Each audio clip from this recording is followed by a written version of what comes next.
안녕하십니까, 문톨란TV입니다. 수원지법에서 이재명의 대북송금 제3자 뇌물죄 관련해서 2차 공판 주임비 기일이 열렸습니다. 특히 이제 관심을 끌었던 것은 그 며칠 전에 이재명 측에서 재판부 변경 신청을 했었죠. 과연 결과가 어떻게 나올까, 이 부분이 상당히 관심을 끌었는데, 신준우 판사가 보기 좋게 기각을 했습니다. 법정에서 그것이 확인됐지만 그걸 요청을 하면서 사유가 뭔지 적지도 않았던 이런 사실이 드러났어요. 그래서 신준우 판사가 도대체 사유가 뭐냐 물어서 답변이 나오는 그런 일이 있는데, 공범인 이화영에 대해서 징역 9년 6개월이나 내리고 있어 이 내용을 다 꿰뚫고 있을 거 아니냐, 신준우 판사가. 그래서 이재명에 대해서도 유죄 내릴 것이 우려된다. 그러니까 다른 판사가 했으면 좋겠다, 이런 얘기였던 것이죠. 짐작이 됐던 것인데, 여기에 대해서 신준우 판사가 이재명의 그러한 그 요구는 재판의 독립, 헌법적 가치에 저해될 위험이 있다라면서 들어줄 수 없다, 이렇게 판단했습니다. 헌법적 가치라는 건 뭡니까? 모든 국민은 법 앞에 평등하다. 제1야당의 대표라고 해서 그래서 특별히 봐주고 재판부를 쇼핑하게 해주고 있을 수 없는 얘기고, 그 다음에 이제 이들의 이재명 측의 이들의 주장은 말이죠. 신준우 판사가 이제 양심과 법률 소신에 의해서 재판을 이제 하는 것인데, 그걸 아예 깡그리 무시하는 것입니다. 헌법에 담겨 있죠.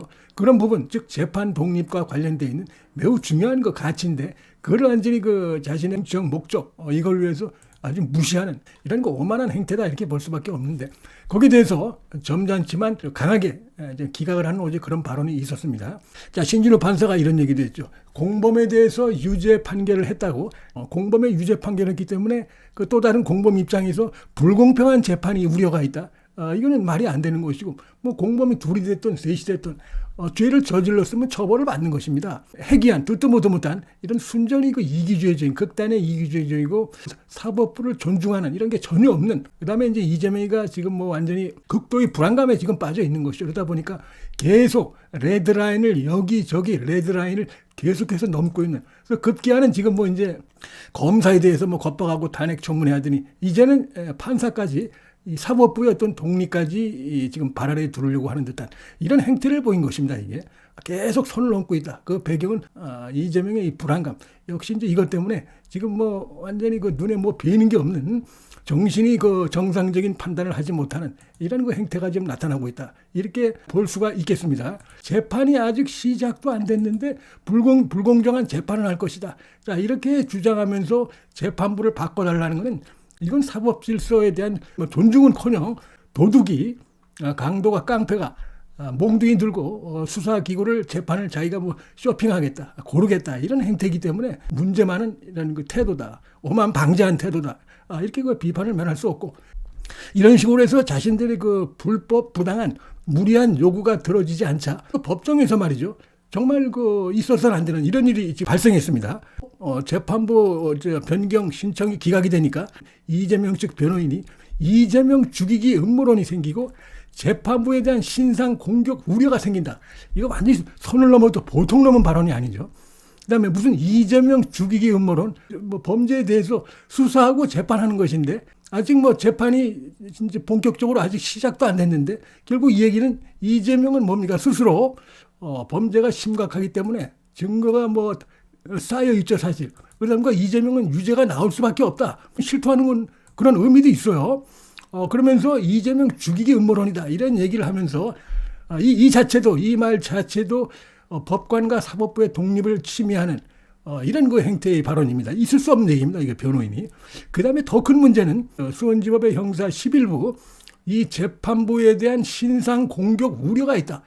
이거는 선을 넘어도 보통 넘은 게 아니라, 다시 말해서 결국 이게 뭡니까? 심판사에 대해서 개딸들이 이런 이재명 측에서, 민주당 측에서 공격이 들어갈 것이다 라는 얘기를 지금 이제 하고 있는 겁니다. 지금 이재명 측 변호인의 이 발언은, 심판사 당신이 우리 요구를 들어주지 않았지, 고로 당신에 대해서 공격이 들어갈 거야, 말로는 우려한다 그러지만 사실은 이제 갖다 붙인 거고, 그러면서 개딸들, 그다음에 민주당 이쪽을 겨냥해서 심판사를 공격하라, 선동한 그런 의미가 담겨 있다고 볼 수 있어요. 지금 실제로 보면은 개딸들이 심판사를 탄핵하자라면서 이 온라인상에서 탄핵 운동을 벌이고 있습니다, 지금도. 근데 이런 식으로 변호인이라는 자가 말이죠, 재판부를 겨냥해서 버젓이 앞으로 우리 요구를 들어주지 않았는데 재판부에 대해서 신상 공격 우려가 있다. 신상 공격이 있을 것이다. 자, 이런 식으로 얘기를 하고 있습니다.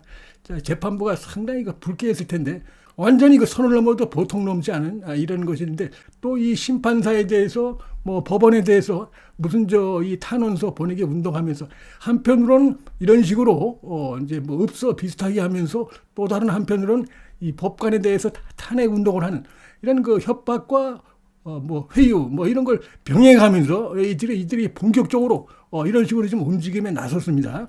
거기에 정말 다른 사람도 아닌 이재명의 변호사라는 자가 법적이 신성한 법정에 나와가지고 똑같이 이런 얘기를 하고, 이화영에 대해서 유죄 판결을 내렸기 때문에 몸통인 이재명에 대해서 심각한 어떤 판결을 내릴 것으로 우리는 우려한다. 고로 당신한테 재판을 받고 싶지 않다.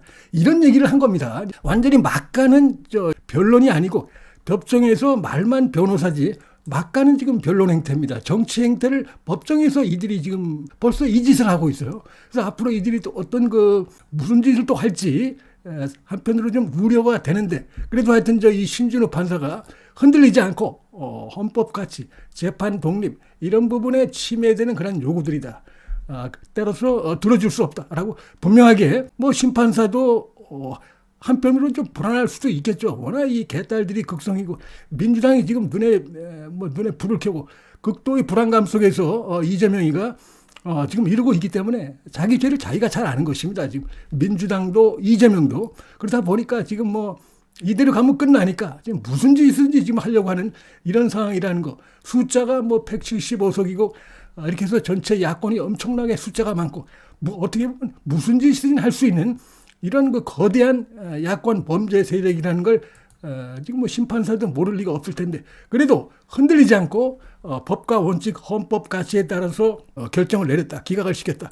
또 하나 신준우 판사가 지난번에 1차 공판 준비 기일 때도 했던 얘기인데 다시 한번 강조했습니다. 좀 대단하다고 생각이 드는데, 이화영 항소심이 이제 곧 10월 말에 결심 공판이 있고 11월에 이화영에 대해서 이제 결론이 나옵니다. 그러면서 그 얘기를 여러 차례 강조를 하면서 지금 이 건 지금 이재명이나 이화영이나 제3자 뇌물죄 이 부분에서 쟁점이 아주 비슷하다. 상당히 대부분이 겹친다. 따라서 이화영에 대해서 항소심에서 유죄가 그대로 이어지면은 증거법상에 영향을 바로 미쳐버리기 때문에 이화영 항소심 결과가. 그래서 심리 효율성 측면에서 중복되는 부분을 심리할 필요가 없다라고 하면서 핵심적인 부분들. 자, 이화영으로부터 이재명이 쌍방울에 요청을 했다. 이재명 대북 방북 관련해서, 그 다음에 스마트팜 비용 관련해서 다 경기도 사업입니다. 그 부분에 대해서 이재명이 보고를 받고 그 다음에 지시를 했는지 여러 가지 드러난 문건들, 그 다음에 이제 증언들이 많이 있습니다. 그런 부분들 중점으로 해서 재판을 끌어가는 게 좋겠다. 이 얘기를 다시 한번 했습니다. 본인이 11월 달에 있을 위증교사, 그다음에 선거법, 이 선고도 불안하지만 이화영의 이 항소심 선고 결과도 엄청 불안한 것인데, 지금 재판장이 신준호 판사가 그 부분을 딱 거론하면서 속도를 내겠다. 거기에 영향을 받을 수밖에 없다. 이렇게 돼 있고, 지금 이화영도 항소심에서마저 그런 식으로 나오게 되면은 이재명에 대한 그동안의 어떤 스탠스가 상당히 변화가 있을 가능성이 크다고 보고, 바로 이런 점들을 반영해서 지금 민주당 내에서도 이재명이 이제 11월 달에 유죄가 나오면은 리더십이 흔들릴 가능성이 높다고 본다. 개딸들, 친명들은 아니라고 하지만 지금 내부에서 3, 4, 5 이렇게 모이면은 영향을 받을 수밖에 없다. 리더십이. 우려의 목소리가 많이 나오고 있다.